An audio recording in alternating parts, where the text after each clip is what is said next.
Ma belle-mère a détruit ma famille. Je n'oublierai jamais la nuit où tout s'est effondré. Ce n'était pas une dispute bruyante, pas une scène dramatique comme dans les films. Non. C'était pire, le silence. Le silence d'un père qui me regardait sans un mot, incapable de choisir entre son fils et la femme qu'il venait d'épouser. J'avais 17 ans, et jusque-là, j'avais toujours cru que ma famille était solide, presque indestructible. Mais ce soir-là, dans le salon éclairé par une seule lampe vacillante, j'ai compris que j'étais de trop. Ma belle-mère, la femme que je ne connaissais que depuis un an, avait trouvé le moyen de m'effacer de ma propre maison. Et mon père l'avait laissé faire. Je me souviens de la sensation glaciale dans ma poitrine, comme si quelqu'un avait écrasé mon cœur sous sa chaussure. Ce n'était pas seulement une trahison, c'était une condamnation à l'exil, prononcée par les deux personnes censées m'aimer et me protéger. Et pourtant, si je vous raconte cette histoire aujourd'hui, c'est parce qu'elle ne s'est pas arrêtée là. Ce que ma belle-mère avait détruit, j'allais le reconstruire. Mais pas de la façon dont elle l'imaginait. Avant que tout ne bascule, ma vie ressemblait à une vieille photo jaunie mais rassurante. Je vivais seul avec mon père depuis mes 11 ans, après le départ brutal de ma mère. Elle était partie avec un autre homme, et je n'avais jamais vraiment compris pourquoi. J'avais dû grandir vite, apprendre à me faire mes propres repas, parfois plier mon linge, parfois rester seul de longues soirées pendant que mon père enchaînait les heures à l'usine. Mais malgré tout, malgré la fatigue, malgré les silences pesants, j'avais toujours eu la certitude d'être sa priorité. Mon père et moi, c'était une petite équipe. Il y avait ce rituel simple mais sacré, chaque vendredi soir, on mangeait une pizza surgelée devant la télé en regardant un vieux film d'action. Il s'endormait souvent avant la fin, mais pour moi, c'était le moment où je me sentais le plus en sécurité. Je me souviens d'un soir en particulier. J'avais 13 ans. Mon père s'était assis à table en posant devant moi un paquet d'outils. Tu vas devenir un homme, il faut que tu saches réparer les choses. J'avais ri, un peu nerveux, en lui répondant. Et si je casse tout? Il avait souri, pour une rare fois, et m'avait tapoté l'épaule. Alors, tu essaieras encore. C'est ça, être un homme, se relever. Ces mots-là, je les avais gardés dans un coin de ma tête. C'était ma boussole. Bien sûr, notre relation n'était pas parfaite. Mon père parlait peu de ses émotions. Il portait toujours cette fatigue sur son visage, comme une ombre permanente. Mais même dans son silence, je sentais qu'il tenait à moi. Et puis, elle est arrivée. Au début, je ne savais pas trop quoi penser. Mon père avait rencontré une femme, lors d'une soirée organisée par un collègue. Elle s'appelait Isabelle. Elle était plus jeune que lui d'une dizaine d'années, avec un sourire éclatant et une façon de parler qui attirait toute l'attention. La première fois qu'elle est venue dîner chez nous, j'ai eu l'impression que ma maison ne m'appartenait plus. Elle avait posé son sac à main sur la table de la cuisine comme si c'était chez elle, et avait commencé à commenter tout, les rideaux, la peinture des murs, même la manière dont j'étais habillé. Tu devrais essayer autre chose que ces vieux jeans, ça ne met pas ton corps en valeur, avait-elle dit en me lançant un regard comme si j'étais un projet à corriger. Je m'étais senti réduit, observé, presque jugé. Mais mon père, lui, riait doucement, comme s'il trouvait ça charmant. Et c'est là que j'ai compris, elle n'était pas une simple invitée. Elle allait rester. Petit à petit, les habitudes que je chérissais ont commencé à disparaître. Les pizzas du vendredi ont été remplacées par des dîners équilibrés qu'elle préparait. Le salon où je jouais à la console est devenu trop bruyant et j'ai été relégué dans ma chambre. Même mon père, celui qui me disait qu'on était une équipe, commençait à me reprendre avec des phrases qu'il n'aurait jamais prononcées avant. Écoute un peu Isabelle, elle a raison. Fais un effort, montre-lui que tu peux être plus discipliné. Je voyais son regard changer. Il ne me regardait plus comme son fils, mais comme quelqu'un dont il fallait corriger les défauts. Et chaque fois, c'était Isabelle qui tenait le miroir. Ce qui était autrefois ma maison, mon refuge, devenait lentement un territoire étranger. Mais je m'accrochais à l'idée que, malgré tout, mon père n'oublierait jamais notre lien. Je me trompais. Je me souviens encore de ce soir comme si j'y étais. L'air était lourd, presque électrique. J'étais assis à la table de la cuisine, mes écouteurs dans les oreilles, essayant d'ignorer les éclats de voix qui montaient du salon. Mais même avec la musique, je ne pouvais pas ne pas entendre. Il doit apprendre à respecter les règles, Paul. Tant que tu le laisses faire, il n'évoluera jamais. C'était Isabelle. Sa voix coupait l'air comme un couteau. C'est mon fils, Isabelle. Laisse-moi gérer, répondit mon père, mais sans la conviction que j'espérais. J'ai retiré mes écouteurs. Le silence qui a suivi m'a glacé. Puis, des pas. Ils sont entrés dans la cuisine. Mon père semblait fatigué, presque écrasé sous un poids invisible. Isabelle, elle, avait ce sourire satisfait, celui d'une gagnante qui savait qu'elle avait déjà conquis le terrain. « Écoute, on doit parler, » dit mon père en s'asseyant en face de moi. Je n'aimais pas son ton. Ce n'était pas celui d'un père, mais celui d'un juge prêt à rendre un verdict. « Tu n'as fait aucun effort depuis des mois, » enchaîna Isabelle, sans même me laisser respirer. « Tu es insolent, tu refuses les règles de la maison, tu nous manques de respect. » Nous, ai-je coupé, mon cœur battant à tout rompre. « C'est toi que je ne respecte pas, Isabelle. Tu n'es pas ma mère. » Un silence brutal s'est abattu. Le regard de mon père s'est durci. Isabelle, elle, jouait parfaitement son rôle, les yeux brillants comme si j'avais confirmé toutes ses accusations. « Tu vois, Paul ? Il le dit lui-même. Il ne m'acceptera jamais. Et moi, je ne peux plus vivre comme ça. » Mon père s'est passé une main sur le visage, épuisé. Puis il a lâché la phrase qui a déchiré ma vie. « Peut-être qu'il vaudrait mieux que tu partes chez ta mère, le temps que les choses se calment. » J'ai cru que j'avais mal entendu. Ma mère ? Celle qui nous avait abandonnés il y a des années ? Tu es sérieux ? Ai-je soufflé, la gorge serrée. Ce n'est pas contre toi, répondit-il en baissant les yeux.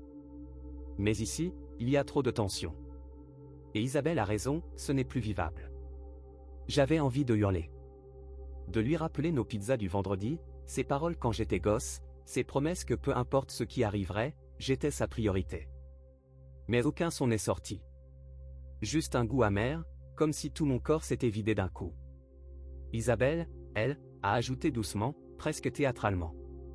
C'est pour ton bien, tu verras. Parfois, il faut couper pour reconstruire. Ce soir-là, j'ai fait ma valise en silence. Une vieille valise bleue avec une fermeture cassée. Je n'avais même pas vraiment d'endroit où aller. Ma mère vivait à des centaines de kilomètres et ne m'avait pas appelé depuis des années. Mais mon père n'a pas cherché à retenir ma main, pas même à me dire « ça va aller ». Quand j'ai franchi la porte, j'ai jeté un dernier regard. Isabelle tenait son bras, et lui, il ne m'a pas regardé. C'était ça, la vraie trahison, pas son silence, mais son choix. Et à 17 ans, je me suis retrouvé seul, rejeté, comme un intrus dans ma propre histoire. La première nuit après mon départ, j'ai dormi sur un vieux banc en bois, à la gare routière. Il faisait froid, le sol était dur, et chaque bruit me faisait sursauter. J'avais mis ma valise sous ma tête comme oreiller, mais rien n'effaçait la sensation de vide. Je n'étais plus chez moi. Je n'avais plus de « chez moi ». Les jours suivants ont été encore pires. Ma mère n'a jamais répondu à mes appels. Le numéro que j'avais était hors service. J'ai vite compris, il n'y avait personne. J'étais seul. Je traînais dans les rues, avec un petit sac à dos et quelques économies, à peine assez pour tenir une semaine. J'achetais du pain rassis à la boulangerie, parfois un pot de beurre de cacahuète que je mangeais à la cuillère, assis sur un trottoir. Quand j'avais trop faim, j'allais dans les supermarchés tard le soir et je fouillais dans les poubelles derrière, espérant trouver un sandwich jeté, une pomme trop abîmée pour être vendue. Pour me laver ? J'avais trouvé une solution, la piscine municipale. J'y allais avec une serviette roulée dans mon sac, je payais une entrée, et je passais plus de temps sous la douche qu'à nager. Certains soirs, quand je n'avais pas un centime, je me contentais des lavabos d'une station-service. L'eau glaciale me brûlait la peau, mais au moins, je restais propre. Je me souviens d'une nuit d'hiver. Le vent soufflait fort, et je m'étais réfugié dans l'arrière-salle d'un entrepôt désaffecté.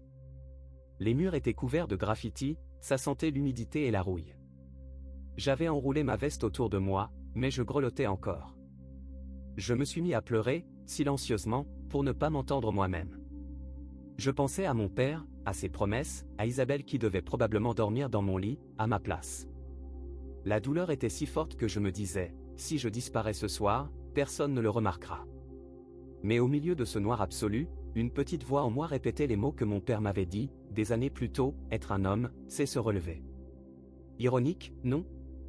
Ces mêmes mots qui venaient de lui, celui qui m'avait trahi. Mais paradoxalement, c'est ça qui m'a empêché d'abandonner. Alors j'ai cherché du travail. Tout et n'importe quoi. Nettoyer des vitres, porter des cartons sur un chantier, distribuer des prospectus dans la rue.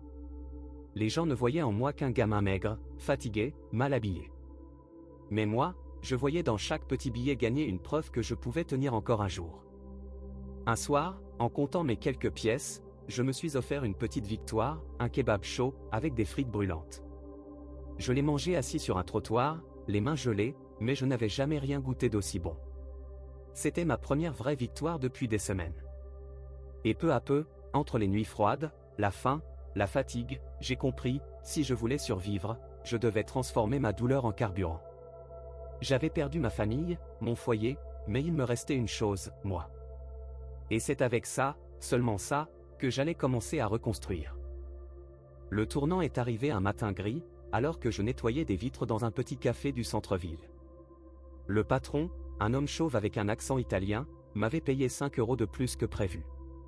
En me tendant l'argent, il m'a dit : « Tu travailles dur pour ton âge.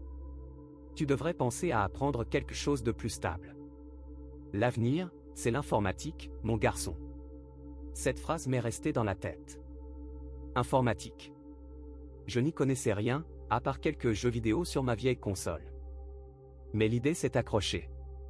Le soir même, dans la bibliothèque municipale, l'un des seuls endroits où il faisait chaud et où je pouvais rester des heures sans qu'on me pose de questions, j'ai ouvert un vieil ordinateur. YouTube. Tutoriel gratuit.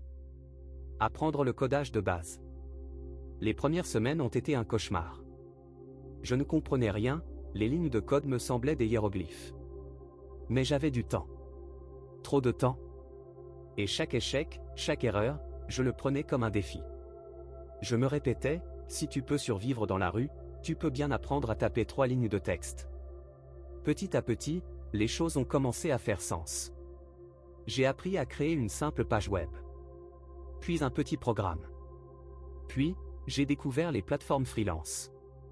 Personne ne voulait engager un gamin de 17 ans sans diplôme, mais j'ai triché un peu sur mon profil. Je me suis inventé un CV, quelques projets fictifs. Et un jour, miracle, une petite commande de 20 €. Je me souviens du moment où j'ai reçu le virement. Ce n'était presque rien. Mais pour moi, c'était comme gagner à la loterie. Pour la première fois, je ne me contentais pas de survivre, je construisais quelque chose. Les mois ont passé. Je gagnais de plus en plus de clients, parfois juste des boulots minables, parfois des projets plus intéressants. Avec mes premiers vrais revenus, j'ai loué une minuscule chambre, à peine plus grande qu'un placard, mais c'était un toit, un lit, une clé. Mon premier espace à moi. Puis est venu le déclic. Un client m'a proposé un projet plus ambitieux, créer un site complet pour son petit commerce. J'y ai passé des nuits blanches, des litres de café, mais à la fin, il était ravi. Et il m'a recommandé à d'autres. Ce qui n'était qu'un passe-temps est devenu une activité. Ce qui était une activité est devenu un vrai travail. À 18 ans, je n'étais plus un gamin abandonné qui fouillait les poubelles. J'étais un jeune développeur indépendant, avec des clients, un revenu, et une soif de réussir que rien ne pouvait arrêter. Et je ne me suis pas arrêté là. Avec chaque projet, je mettais de côté. J'économisais chaque centime, refusant de replonger dans la misère. Puis, à force de discipline, j'ai monté ma propre petite agence digitale. J'ai trouvé 2 amis passionnés comme moi, et ensemble, on a commencé à viser plus haut.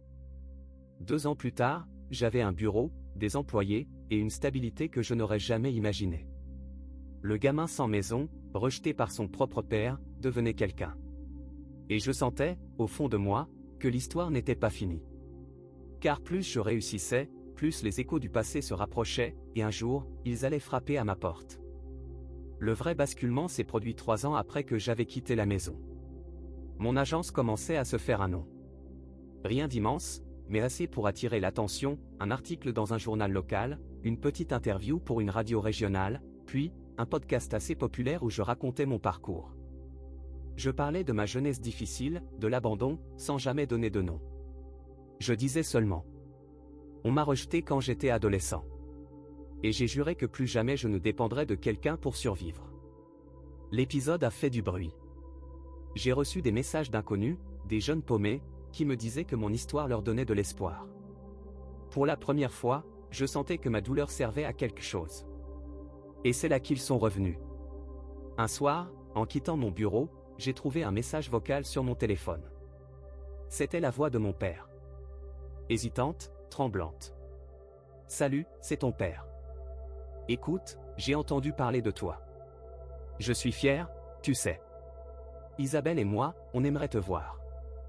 On pourrait dîner un de ces soirs, rattraper le temps perdu. Mon cœur s'est figé. Isabelle et moi. Même après toutes ces années, il ne séparait jamais son identité de la sienne. C'était toujours eux, jamais lui et moi. Quelques jours plus tard, ils ont débarqué devant mon bureau. Isabelle portait un manteau chic, un sac de luxe à la main. Elle avait l'air satisfaite. Comme si tout ce qui s'était passé entre nous n'était qu'un détail, une étape effacée par mon succès actuel. Mon Dieu, comme tu as changé, lança-t-elle en me serrant dans ses bras sans attendre mon accord. Je suis resté figé, glacé. Mon père, lui, avait vieilli. Ses yeux cherchaient les miens, pleins de regrets. Je suis désolé, fiston. On a fait des erreurs. Mais tu as tellement réussi. Et on voudrait juste retrouver une famille, tu comprends? Une famille. Le mot m'a donné envie de rire. Amer, sec. Il m'avait brisé, jeté dehors comme un fardeau, et maintenant que j'avais quelque chose à offrir, il parlait de famille. Je les ai invités à entrer, par politesse plus que par envie. Autour d'un café, ils ont commencé à tourner autour du pot. Isabelle a parlé de nouveaux projets, de difficultés financières à cause de la crise. Mon père a glissé qu'ils avaient besoin de soutien. Et c'est à ce moment-là que tout est devenu clair, ils ne venaient pas pour moi. Ils venaient pour ce que j'avais construit. Le silence s'est installé dans mon bureau. Je regardais mon père, le visage marqué par les années, et Isabelle, toujours assise avec ce sourire de façade, comme si elle contrôlait encore la situation. Ils parlaient, mais leur voix s'éloignait dans ma tête. Ce que j'entendais vraiment, c'était l'écho de mes nuits dans ce local froid, de ma faim, de ma solitude. Chaque instant où j'avais supplié qu'on ne m'abandonne pas. Chaque instant où ils avaient choisi leur confort plutôt que moi. Je les ai laissés finir leur discours. Puis j'ai posé ma tasse de café avec calme et j'ai dit. Vous savez ce que c'est d'être abandonné à 17 ans?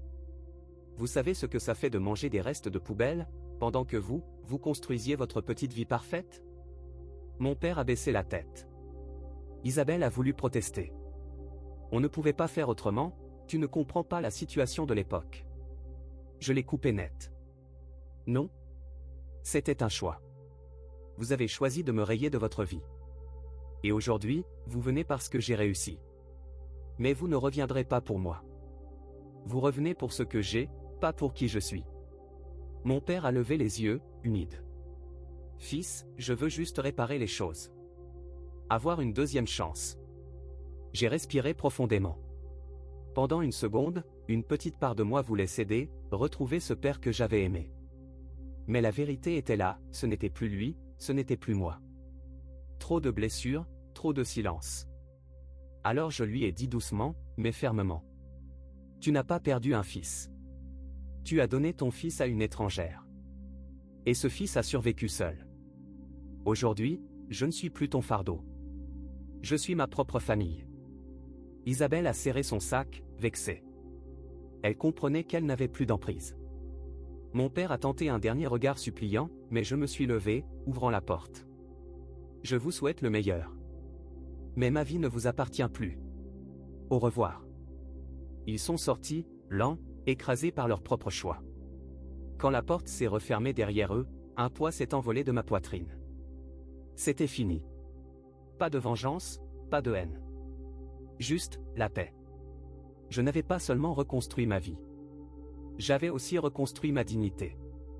Et personne, pas même mon propre père, ne pourrait me la reprendre. Quand je les ai vus partir ce jour-là, j'ai compris une vérité que je veux partager avec vous. Le succès ne devrait jamais être une monnaie d'échange pour acheter l'amour ou la reconnaissance. Ceux qui vous abandonnent quand vous êtes au plus bas ne méritent pas de profiter de vous quand vous êtes au sommet. On peut pardonner, on peut avancer, mais on n'est jamais obligé d'ouvrir à nouveau une porte que d'autres ont claquée volontairement. Aujourd'hui, j'ai une vie que je n'aurais jamais imaginée. Pas grâce à eux. Malgré eux. Et c'est peut-être ça, ma plus grande victoire. Alors je vous pose la question. Index revers pointant vers la droite blanc. Est-ce que vous, à ma place, auriez accepté de leur redonner une chance? Ou bien, comme moi, auriez-vous choisi de tracer votre propre chemin, sans jamais regarder en arrière?